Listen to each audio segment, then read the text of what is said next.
Voilà une tournée européenne, on l'a vu, qui a commencé à Londres, à Paris où il a été reçu à l'Élysée, puis direction l'Italie, le pape au Vatican, enfin cette dernière étape avec l'Allemagne, le président ukrainien qui a rencontré le chancelier Olaf Scholz, l'Allemagne, parce que c'est là que devait se tenir notamment cette réunion de Ramstein, dans le sud-ouest de l'Allemagne, qui devait rassembler les alliés de l'Ukraine et faire le point sur l'aide sur une possible offensive en 2025. Mais finalement tout cela a été annulé pour cause d'absence de Joe Biden, qui est officiellement retenu à cause de l'ouragan Milton.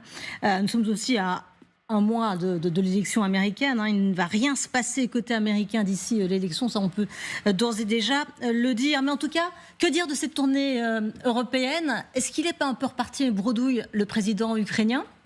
Bien sûr, toutes les capitales ont réassuré le soutien à l'Ukraine, mais il n'est pas reparti concrètement avec quelque chose. Non, il n'est pas reparti concrètement avec quelque chose, mais il a fait une tournée politique qui permet de réaffirmer la volonté aujourd'hui de l'Ukraine de dire qu'ils ont un plan de victoire et non plus un plan de paix.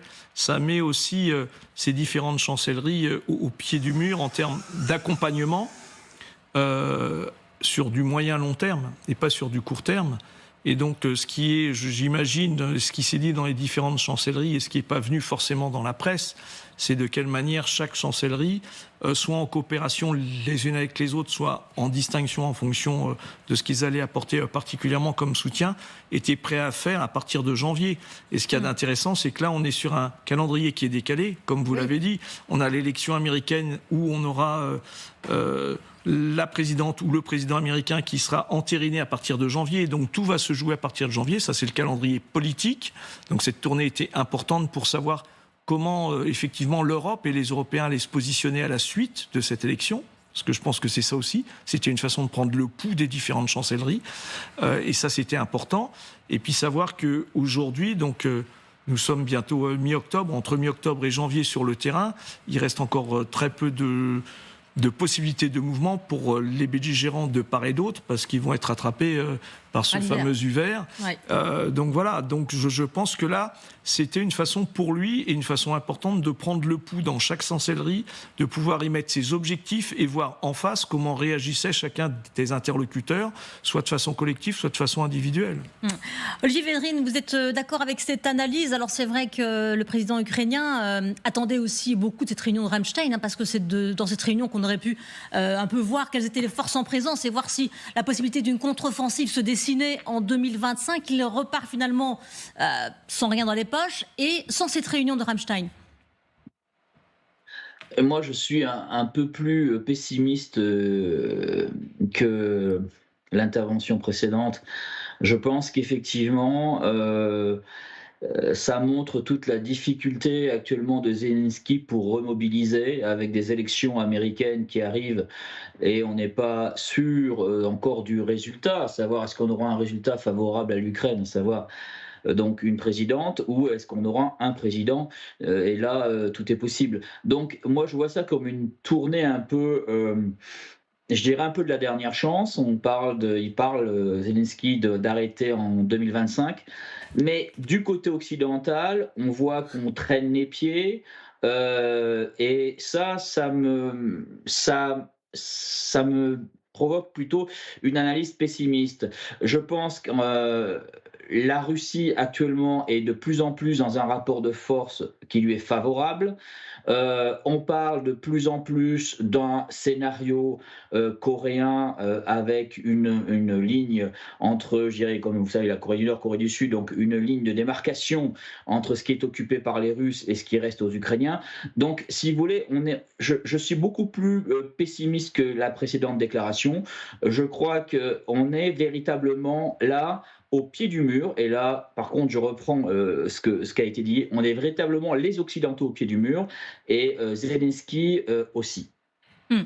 Nathalie Schrin, comment vous voyez-vous cette tournée? C'est vrai que c'est important de mobiliser sans arrêt. C'est un peu le travail du président ukrainien depuis maintenant plus de 2 ans, avec cette élection américaine qui arrive. Comment vous la voyez, cette tournée européenne, et cette absence de réunion qui aurait dû effectivement faire un peu avancer les choses? Même si on va le voir, le président ukrainien a quand même dit quelque chose. Il a dit il n'y a pas de discussion en cours sur un cessez-le-feu. Ça, il a démenti ces discussions-là.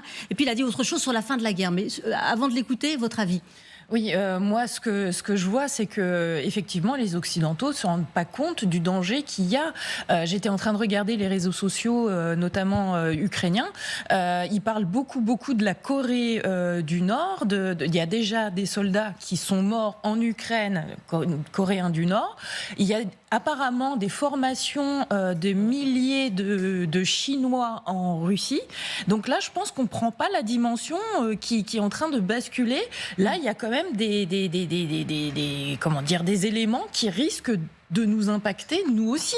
Si les Coréens et les Chinois se mettent dans la partie, c'est quand même assez... ça fait... En tout cas, moi, en tant que franco-ukrainienne, ça me fait peur. Donc, je pense que Zelensky, il était parti aussi pour dire, mais attendez, faites attention, parce qu'il y a aussi des éléments qui disent que on s'oriente vers une guerre beaucoup plus large, etc. Ouais. Bon, il n'est pas parti sans rien quand même. On lui a donné 600 millions en Allemagne notamment. On a promis, voilà. Oui, mais bon, on va former par contre le 155e bataillon Anne de Kiev en France. Donc il y a quand même des choses qui sont faites.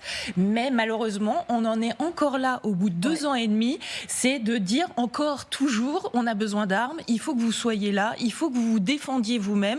Que l'Ukraine défend l'Europe et le monde. Donc il faut quand même s'y mettre.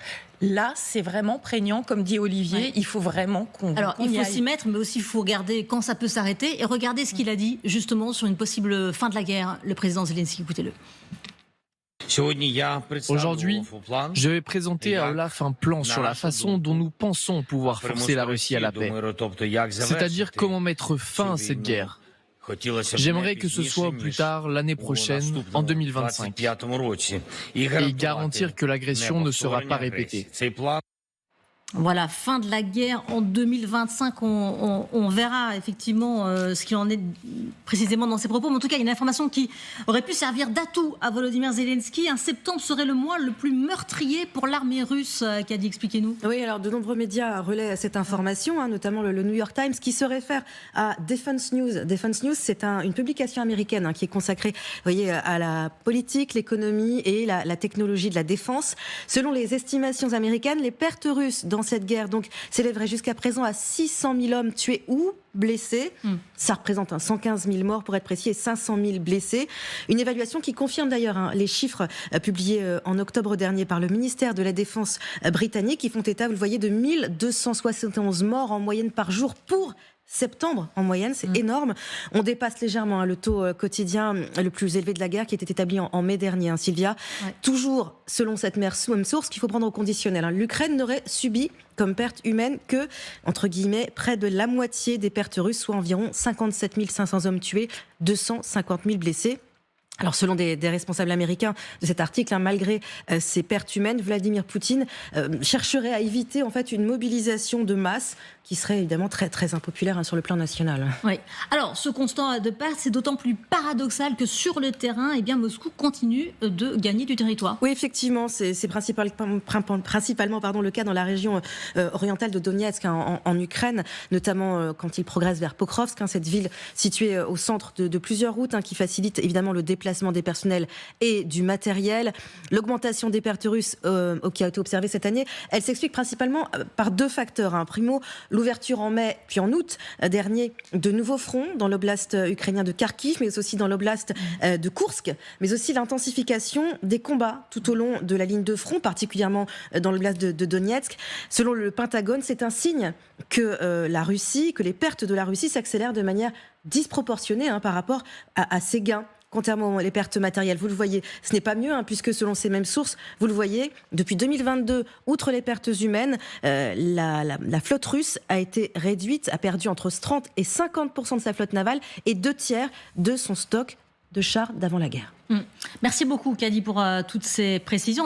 On se pose la question du recrutement aussi quand on voit ces chiffres. Olivier Védrine, peut-être un mot sur ce recrutement. On sait que le recrutement, en revanche, ça fonctionne bien en Russie. Pourquoi ? Eh bien, parce qu'il y a tous ces avantages sociaux qui sont là, toutes ces primes. Il y a toute une économie de guerre qui s'est mise en place, voire même une économie de la mort, parce qu'il y a beaucoup d'articles, beaucoup d'experts russes même, qui nous ont parlé de ces soldats qui rapportaient finalement beaucoup plus à leur famille quand ils étaient morts que quand ils étaient vivants. Qu'en est-il du recrutement ? Quel impact ? Oui, effectivement, le recrutement en Russie fonctionne très bien. Il fonctionne très bien pour une raison avant tout financière. 3 000 $ pour un Yakoute, donc ça c'est un qui vient du fin fond de la Sibérie, la Yakoutie. On va jusqu'à 5 000 $ pour quelqu'un de la région de Moscou. Donc il y a toute une économie effectivement de la guerre qui s'est mise en place. Donc là-dessus, le recrutement ne pose pas vraiment de problème. Et il y a aussi du volontariat au niveau d'une propagande. Je vous rappelle que la propagande russe, c'est l'OTAN nous attaque, des nazis à Kiev. Donc cette propagande aussi, elle fonctionne. Alors propagande plus moyens financiers à disposition importants, effectivement, il n'y a pas de problème de recrutement. Ça, c'est clair. Maintenant, il faudrait quand même dire, est-ce que la Russie actuellement veut négocier si elle continue à avancer ? Le problème est là.